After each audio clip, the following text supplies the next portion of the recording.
Welcome back to the Product Biz Podcast. Today we have a super special guest. Her name is Nancy, and she is here with us to tell her story of how she got her products into anthropology, which I am so excited to hear the details because Nancy sent me an email a couple months ago, and she is a member of my Etsy Algorithm Secrets program and reached out and told me she got her products into anthropology. And I was like, I want to know more. And let's chat on the podcast so other people can hear how she got this awesome accomplishment and how her business has grown. So, welcome, Nancy, to the show. I'm so excited to have you here. Thank you so much for having me. It's a pleasure to be here. Yeah, it's going to be awesome. So, I want to start with first the basics of tell us about the products you make, how you got started. Let's start there and see where the conversation goes. Yeah, right now I have a business called Brighter Day Pigments. I make handmade watercolors and they are known for their intensity. That's why I call it Brighter Day. They are more pigmented than traditional watercolors that you would use in the store. Because of that, they kind of work a little bit differently. They go on more smoothie and they look a little bit more like acrylic paint, maybe. They don't, you can make them washy to look like watercolor. You just need to add more water, so they're a little more flexible than regular paints. I love it. And how did you get started with this? Because I can see your background and it's a beautiful painting that you told me that you did. So, did Mhm. you get started creating these watercolor pigments and watercolors because you couldn't find anything that was deep enough, colorful enough, or how did this come about? That's correct. So when I am an artist myself, and I've been a painter my whole life, and I have a degree in art and things like that. And so when I have been painting, I wasn't really satisfied with the paints that I was finding. And through kind of like a process, like of researching and figuring things out, really I discovered the only way to control what's in your paint is to make it yourself. And so I started making it myself, and then as I would exhibit my work, different people would ask me, where did you get this color? Where did you get that color? Where'd you get? And I would say I made it. And so then it gradually evolved into its own business. That is so cool. So, when you first started to make your own pigments, what was that like? How did you figure out how to do it? Were you just trial and error, messing around, or tell us about that? Well, I did have a teacher in college his name is Bruce Smith, who is still a friend of mine, and he makes all of his own materials. And so he did teach us how to do it in college. And so really I went back to him and I started like experimenting and um working with just different, so I generally knew how to do it, but then I started experimenting and working with different materials. I was an oil painter, so I make oil paint as well, but I don't sell it as much. But I was starting to use watercolor to sketch and to plan out my paintings, and then that kind of evolved into something more. Watercolor is just a great medium to be able to use quickly and easily, and also easier to sell in that way. I love it. Now, talk to us a little bit about the process of how you make your pigments. Because on social media, you post these awesome reels of literally like you're mixing the powder and the colors, and you can see Mhm. how bright they are. So, talk us through a little bit of the process of what it takes to make one of your pigments. Yeah, no problem. So I do use pigment dealers. So I get pigments from a variety of different sources. They're all historic sources. So I know that they'll be reliable pigments, and so that um, the term that artists use is called archival. But really what that means is that um, your image should last for about 100 years on your painting. So, I you can forage for pigments. So I personally don't make the pigments myself. Like I don't go out and dig for them. That is something some people do, and you can do that.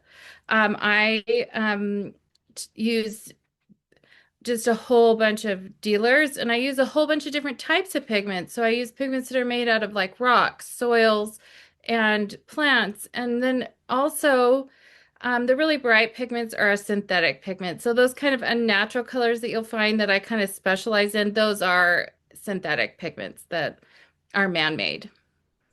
And then what do you do? So, you take these Oh yeah. materials and you mix them. Like, what do you mix them with, and what's that process like? Yeah, so I actually use gum arabic, which is the binder for watercolor, and it's made out of a tree sap. I actually have a recipe for that as myself as well. So then I buy um, that gum arabic and I reconstitute it. It comes in like a powder, and I reconstitute it into like a tree sap, and it looks like maple syrup. I mean, it kind of is like maple syrup. And then I do show that in my videos. You'll see that pouring of that liquid. It's called gum arabic, and that's what holds the paint together. And then to actually make the gum arabic and the pigment stick together, you have to grind it. And so I use a glass muller and I put it on a glass slab and I grind it with a glass muller against the glass slab, and that presses the pigment into the binder. And then you have this big batch of this pigment and you put it into essentially like watercolor trays, like your traditional watercolor trays, but it's with your extremely pigmented different colors, right? Yes, that's right. So I get all these little pans, and they are so watercolor has all of its own sizes. So those are standard watercolor pans, which I use because if you had other watercolor palettes, you could interchange those into your palette. That's awesome. I love it. It's so much fun. Like your videos are just mesmerizing to see it all mixed together and the beautiful colors that come about too. I want to know from you, how come you don't think other watercolors are as prominent as yours? Is watercolor just traditionally more muted? Well, there is an element of that. I mean, of course, there is, that is a style to have that more washy, muted look. I think that really what it is that pigment is the expensive part of paint. And so, if you're mass producing it, it's much more cost effective to add fillers, to not include as much pigment, to like extend it out. And so because I am doing it myself, I can control how much pigment I want to do it. And I really do spend time just like saturating with as much pigment as possible. So you know that you're going to get that just maximum pigment load in your paint. And it will make it also last much longer, so. Yeah. And when you create your pigments, are you mixing any pigments together to come up with like custom colors too? Oh, so yes, I do that. I have a few colors like that. In fact, somebody contacted me the other day and specifically asked for a color, and yes, I did make it for them. So yes, you can do that. So you can combine two pigments together and make a new color. You A lot of paint company, everybody does that. So yeah, that is one way to get different colors. Of course, you could just also you can mix colors too, but yeah. Yeah, I love it. And do you have any fan favorites or bestsellers in terms of colors? Is it like the hot Sure. pinks and the deep blues, or what's your biggest seller? Well, you're right on the money there, Monica. Hot pink is probably, and then also I have probably hot pink is probably number two, but definitely my number one seller is the gold. I make this Oh, like sparkly gold pigment, and that is hard to keep in stock. So yes. I make that continually just all the time. And then I sell lots of little sets, and make sure that are pre-made sets with lots of different colors. I make sure to include, gold or in all of those because that's what everybody wants. Everyone is like, well, can I get the gold? So, yeah, that's incredible. And it's awesome to see and hear how you started because you were doing art exhibits for mhm. your art. And then people started to ask about the watercolors, and you were like, oh, well, I'm actually making these. This is potentially another part of the business. At what point or when did you decide that this could be a second part of your business? Yeah, so one thing about paintings is that they're very expensive. Like large paintings, even small paintings are an expensive item. And so, really, it was my stepmom who suggested to me, she's like, you really need to have an entry level item that's something that people can, spend less money on, but be more attached to you and continue to be your customer. Well, a lot of artists do this in prints. And that is one way to do it. And that's a great way to do it. I somehow got to thinking I have this thing that I do that's unique, which is that I make the paint. why don't I start selling little paint sets and see how it goes? Well, I did, and I did one art fair, and I had never done an in-person art fair, like an art festival outside. And I put out one little tray of paints where you could, and this is something I'm known for, is where you can pick your colors and you can make your own little set. And so I put out this little tray of paints and let people pick their set, and I basically sold out. And I was like, oh, maybe this is something I should work on more. And so I started doing more art fairs, and I started putting out more paints and different paints and experimenting with different, little paint sets that you could buy. And then I went to Pinners with my daughters in Salt Lake. So I met you at Pinners in Arizona, but in Salt Lake, it's really a big event. And so I was attending Pinners as a guest, and I saw someone who was selling watercolor paper that was like a coloring book. And my daughters were like, you should let people try out your paints. And I was like, oh, I hadn't thought about that. So then I made these little postcards where people could just do a little painting on the postcards. Well, then it took off, because when you could actually paint and see the difference between my paint and other paints, then it just exploded. And so now I do lots of events where I provide this free art project where you paint a postcard and let people try out the paints, and it does really well. That is awesome. And now, when you're doing these events, are you also selling original artwork too, or have you pivoted to almost fully doing the pigments? I have pivoted to fully doing the pigments Oh, how because awesome. um well, it's not that I don't sell paintings, it's that at these events I sell so much more paint than paintings that I've kind of decided to take up the space with the items that I know are going to sell. Paintings are so wonderful, but it does require like the right buyer at the right moment. And a lot of these type of events I do are really, people are wanting a project for themselves to do more than having a finished product of a painting already for them. Beautiful. And I think, did I see on your Etsy that you actually offer sets of things that people can paint as well? Yes, yes. So what also has gradually evolved over this time of doing these events is that I learned that people want something to paint on too. So sometimes, I've been an artist all my life, and maybe I don't think that people, I didn't think that way. I just, um, but people were asking me, well, what am I supposed to use these on? So then I started developing different, well, I call them painting books because you can color in them, but they are meant for watercolor. And then I also have little kits with instructions of how to do a little painting. And those are really great as well. And that way you can do a project successfully with instructions, just step by step yourself, and you can come up with a painting yourself. Mhm. And for those painting books, are you illustrating or are you Yes. partnering with someone? Tell me more about that. Yeah, so I do all the artwork on all of my books, projects, postcards. I do the artwork for it.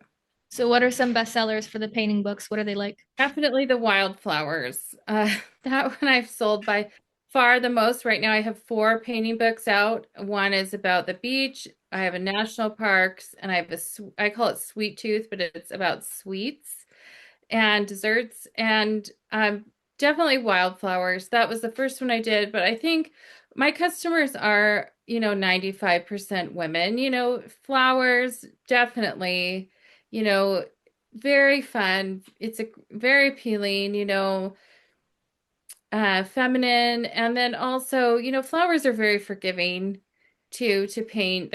They're fun, and they look good no matter what you do. So Yeah. And talk to me a little bit more about your customers. What split do you think you have of artists who want these pigments for their painting versus people who are picking up a new hobby, want to get a paint book, want to like relax and try something new? Definitely also probably 90% people who want to try a new hobby and probably 10% like professional artists. Yeah. But I wonder if that is because I go to events that not very many professional artists are at. I tend to go to events like Pinners. So Pinners is for DIY, people who like to do DIY projects. And so a lot of those people are doing that for fun, that it's not as their profession. Yeah. It's interesting though to potentially open it up to think that maybe it could be something that would be in like a Blick store for Yeah, the actual yeah. Well, professional. funny you say that because I did just sign up for Uh-huh. well, the it's not till next year, but I yesterday I just signed up for the North American Art Materials Conference, which is where all the art stores go to buy their materials. Perfect. Oh my gosh. I love hearing that. So I'm gearing up for that. That is next May, so I will be having a booth there, and hopefully then I can maybe get it in more stores that are geared more towards professional artists. Yeah. What's really interesting is that you have a product that really can speak to two audiences. And Mhm. that is unique because it can be in like the Blix art store for professionals who are avid painters and also for the hobbyists. That's a beautiful business model. I love that. Mhm. Mhm. Okay, speaking of, let's talk about anthropology. So just tell us what happened, what you were doing, if it was a casual random day and all of a sudden you got a message, but what was the story of how anthropology reached out to you? You're right. It was a casual random day where I got a message from Anthropologie and I actually didn't think it was real. And I was actually at the Arizona Pinners. So it was actually 1 year from when I had met you when they sent me the message. And so I was like, oh, great. Let me read your information and I'll get back to you. Well, it was real. So that was so great. And they told me they were just interested in expanding their watercolor book section, which I had no idea that it wasn't even really on my radar that they were interested in art supplies, right? Yeah. So, mhm. So I sent them all my materials. I sent them books, and they really only asked to look at my books, but I sent them paintbrushes and paints so that they could actually paint with them. Um, and I did make an effort to like wrap it really, like present it really nicely. And I gave them a lot of materials so they could, around their office, they could all have fun doing the projects. Anyway, they said they loved it, and we went back and forth about different things, and they decided against getting that initial product that I sent them.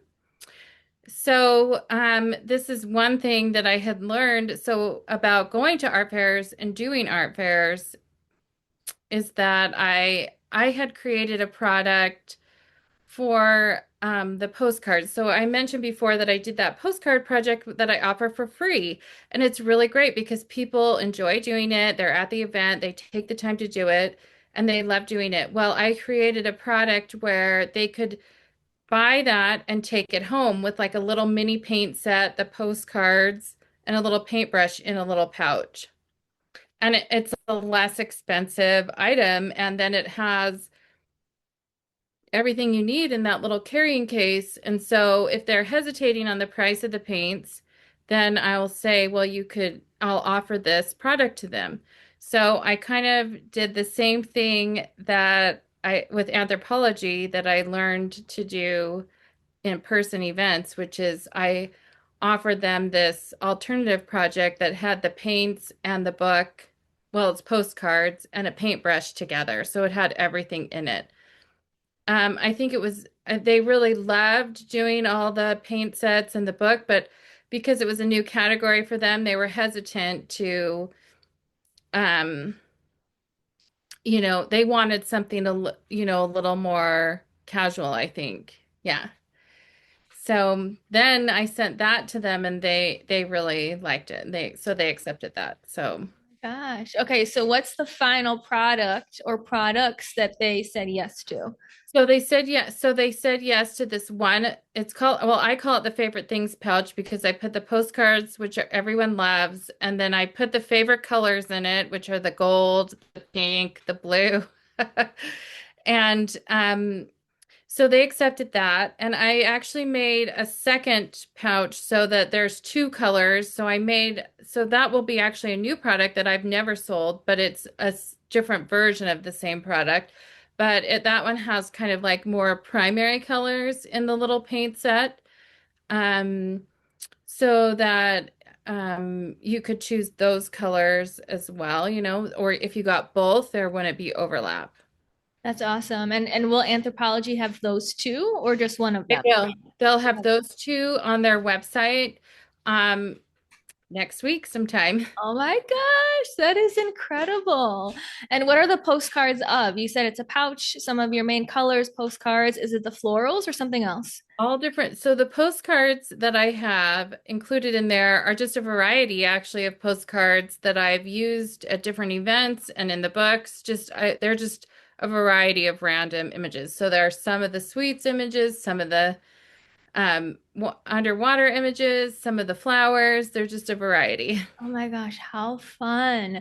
And one thing that you didn't mention that I want to reiterate, I think I mentioned at the beginning, but where did they reach out to you initially from? Oh, Etsy. So she did contact me through Etsy. Yeah, that is Oh, and incredible. hmm And so when I wrote you that note, I was like, I really only got into Etsy more. I had started Etsy when I met you, but had not had much success. But I don't know if you remember that you came and spoke to me in my booth about your class and invited me to your class. Then I went to your class and then I signed up for Etsy Algorithm Secrets and I did spend I don't know, a long time, couple of months every day working on my Etsy, trying to improve it. And then, um, so that really helped me because she was able to find me through that. Yeah, that's incredible. And did the buyer from Anthropology say anything else to you about that? It's just so interesting that they're on Etsy looking for unique products. Exactly. So she didn't say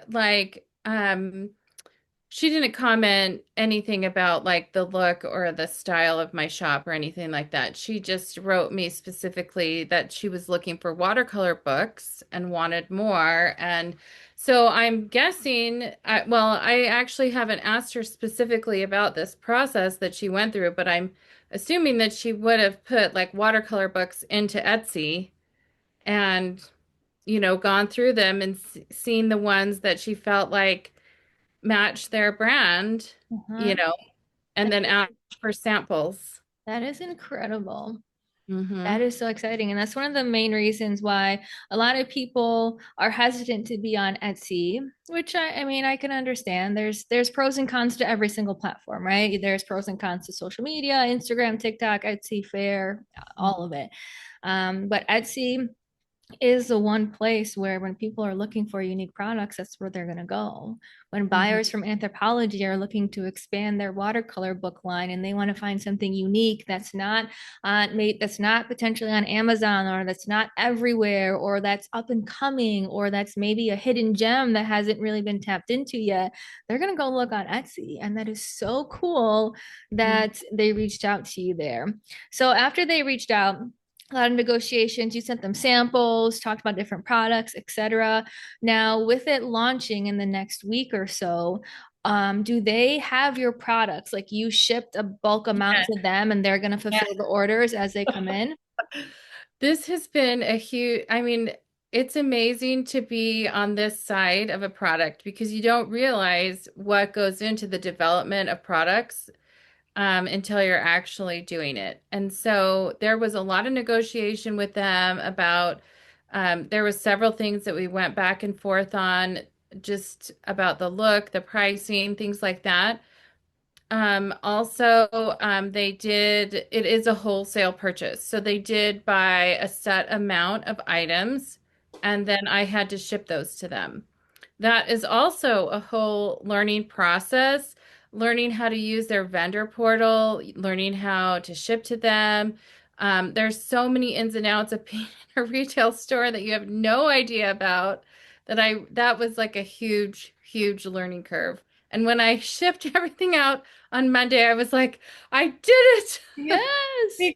It was like, oh my gosh, I figured it out. But anyway, yeah, I mean, it's a much different experience. well, actually, I personally haven't been on fair yet. I haven't put myself on fair yet, but it's a much different experience sending small items through the mail to one person or, um, doing fairs in person. It's a whole much different experience working with a major retailer that has a lot of specific requirements and things like that. Yeah. Yeah. Did you have to do specific updates to your products? For I example, like did. UPC codes or changes to the labels or anything like that? Okay, so I did. So they asked for two specific adjustments. So this is the thing that is amazing about this whole process. I have been on Etsy a year, but some people on Etsy have hundreds of thousands of followers. I'm kind of small. Also, I don't have a huge social media following either. So I think it's amazing that they're willing to like take this chance on me. But so one thing I did was, I am just a small business. I was doing everything literally homemade. I literally was using stickers on my tins to put my brand name on it, stickers for all my branding, you know, I sent those items to them with like stickers on it because that's what I had when they asked me to do it. And so then I was like, I cannot send this to Anthropologie. It has to be perfect. So I went through this whole process of manufacturing my items where I had everything printed on it. I had my logo printed on the paintbrush. This pouch has a keychain on the zipper with my logo, and I sent it to them, but seriously, it was handmade with stickers and like hand assembled. I had my logo printed on that. I had my logo printed on all the tins. That was a whole huge process. I actually sent them the samples with the stickers of where the things would be, and then I resent them another set of samples after they had accepted it with everything printed so they could photograph it with everything printed. They do photograph the items for their website themselves. Oh, that's awesome. hmm The other thing is they came back to me and they said, because I use these postcards at events and I make different postcards for different locations, different things, and they're just like, oh, actually, I have this option where you can buy a frame for $5 and you can frame your item right there. So my postcards are not they were like, these need to be a little more finished looking. They need to be, because I was putting them in a frame, they're not going to be doing that. So I actually did spend time like adjusting the postcards, having them trimmed around the edge to make them look more like a postcard. I actually put like a mailing um an address line for mailing on the back and things like that and like a place for a stamp, because they serve a different purpose, and so they specifically asked for that, and I was like, yes, I agree with you, this is for a different purpose. And I had sent them what I had, which is just random things, you know. And then also I was tying those postcards with like a baker's twine, which is something I thought was cute and I had around. I was just tying those up with a baker's twine, and they came back to me and they said also those need to be in some sort of paper clip or something like that. Well, that's I was like weeks researching paper clips, buying paper clips because I had to find something that was already manufactured that I could get a large quantity of because I didn't have time to design it. So I went through and I was trying out tons of different paper clips because they have to be able to hold all 10 postcards. They had to match the vibe, all this. So that was a huge long process. So then I sent them samples of paper clips and they chose the ones that I gave them a couple choices. Yeah. I love hearing that. because they're working with you and giving you feedback. I Hmm. think a lot of people would be nervous to approach or have a conversation with Target or Anthropologie because they're like, oh my gosh, if it's not perfect, they're going to say no. They're going to say no and they're going to reject me and I'm going to lose my one chance.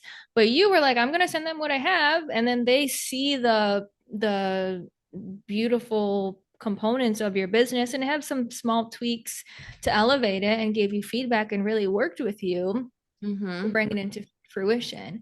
I Yeah. think that's awesome to hear because most people think it would be the complete opposite. Well, I was persistent with them in working, like that was another thing. I was persistent with them when they came back and said, no, we're not going to take this right now, uh, for these reasons. I said, okay, well, when I have, I went back to them and said, I have this now. Would you be interested in this? Would you, when I worked with them, I think it was a long negotiating. I mean, this was like a 6-month process. Mm-hmm. And even when I hear 6 months, like to me, that seems kind of quick.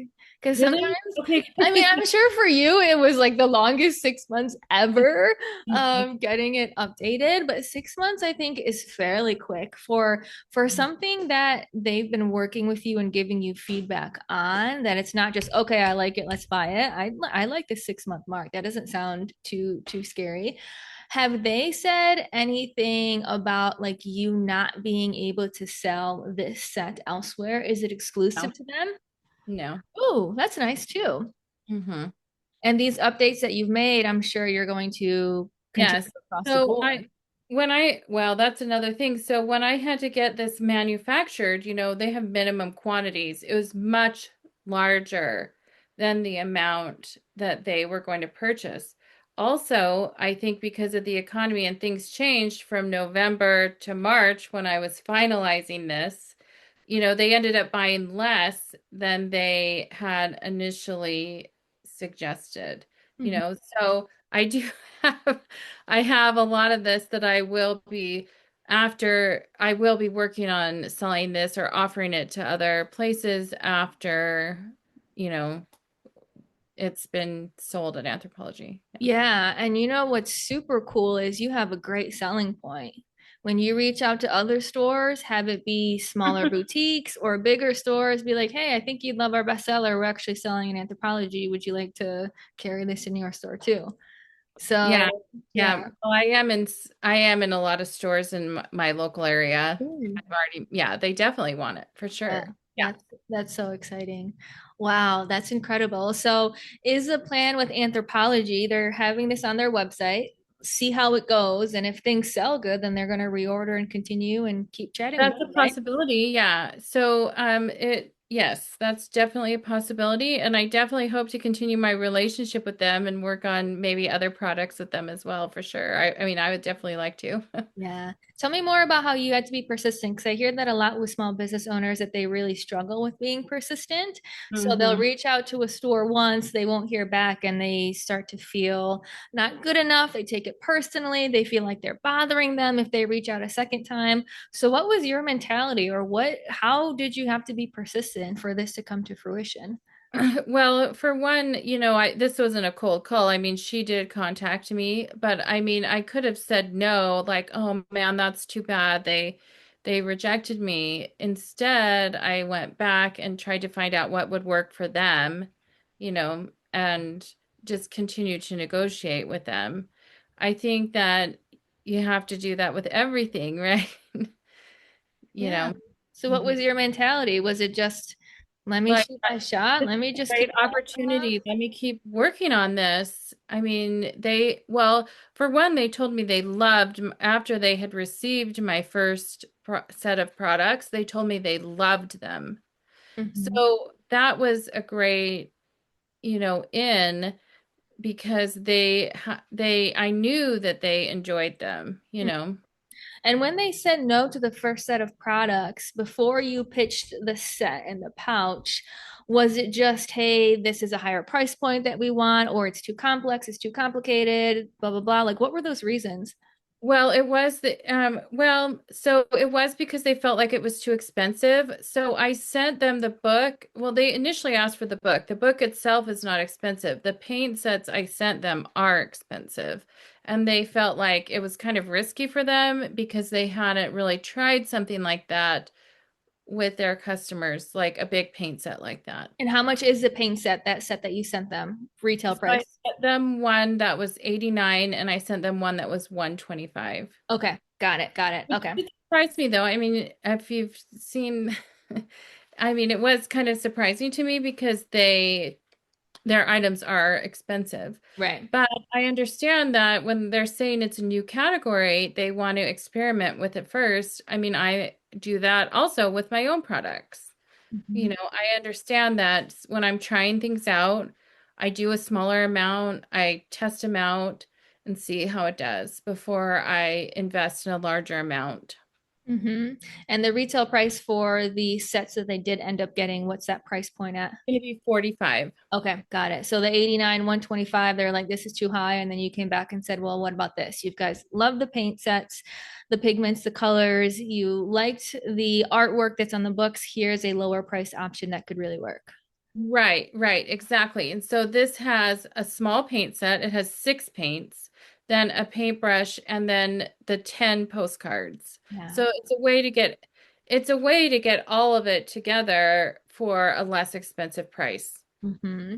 And it's beautiful that they're doing wholesale too, because I've heard of horror stories where partnering with larger businesses that don't do wholesale, that don't buy it straight from you. And it's more like, hey, if we get a return, we're actually going to send it back to you and we're not going to pay That, you for however, it. that is the case. So if there Oh, is, okay. they do chargebacks. So if there is, um, yeah, I could, in theory, be charged back and sent back products that, um, And is that mostly if there's a return or something from a customer, or what typically would the the situation return, be? but if there's something damaged, if Yeah. there's a problem, if it doesn't sell, so if it doesn't sell, they could send it back to me and do a chargeback where, Ooh, and what are the terms on that? Is it like in 6 months, 30 days? Are they giving a specific window? yeah, I think 60 days. Okay, cool. Well, that's interesting and great to know. And also can be part of your marketing plan of really promote it to your audience, get them to the Anthropologie site, talk about it. And this could be interesting too of how you really market that and maybe make it semi-exclusive for the first month or so. Hey, here's a set, all these updates you can get on Anthropologie's website. So fun little play you could do on that too, you know? Yeah, that's definitely my plan, definitely to direct all my customers to them Good. as much as possible and help them sell this product. Because just like all businesses, I mean, we're in this together. Like, I want to help them to be successful at this because I want to continue to have a relationship with them. Yeah. You know what else is super interesting that you could do? Maybe, I don't know if you've tapped into this or not, but talking to them about any joint marketing efforts you could do with them. Because you know for sure they send out emails. It could be, hey, would you ever want to do like a joint email and interview, some sort of inner like YouTube video or something that goes out to their email list. So that could be a good option too, to ask the buyer what are some other ideas or connections within Anthropologie, because that would lead to such a good partnership right there too. Yes, yes, Yeah, yes. Yeah, well, I I love hadn't it. thought of doing that, but yes. Yeah, well, there you go. You got a fun idea. The fun thing is, as soon as you have your foot in the door, it's keep that relationship and that contact that you have, and see who else she can connect you with and how it can grow. And man, this can turn into something. It's already incredible, but it can even grow and expand even more, which is so exciting.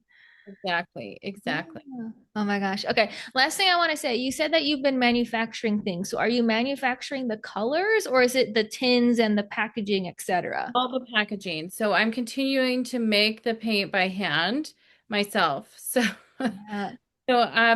that's one thing that I am unwilling to pass on. I do need somebody who would like to learn how to do it and work for me, but I'm unwilling to pass that on to a manufacturer at this point, because the way that I make the paints is what makes them unique. And if I alter that process at all, then they're going to lose some of that. I love it. I think that's a perfect plan. Hmm. Love it so Well, much. I mean, I would like to have, well, I do need employees that are going to be able to make paint. I do right now have employees that help me with like packaging, mailing, all that type of stuff, assembling things, but I haven't found someone who is able to make paint yet. I would be willing to teach someone. Yeah. Well, that's next on And the horizon too. Well, that's awesome. Oh my gosh, Nancy, it's been so good to hear your story, hear about your passion for what you do, hear about how your business is growing. Please share with those who are listening your social media, your website, where they can find you. Okay, well, I have a website. It's called brighterdaypigments.com. I also have my social media of the same name. It's on Instagram, brighterdaypigments.com. I also started on TikTok too, actually, recently, and that's the same, Brighter Day Pigments. If you sign up for my newsletter, which is on the contact on my website, you will get notified when the Anthropologie link is out. And so I will be sending that out to my followers. So if you'd like that, that would be the best way to get it immediately. Either sign up for a text alert or emails.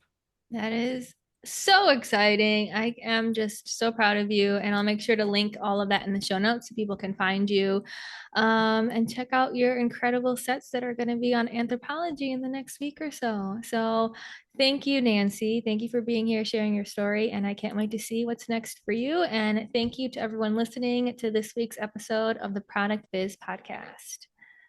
Thank you for having me.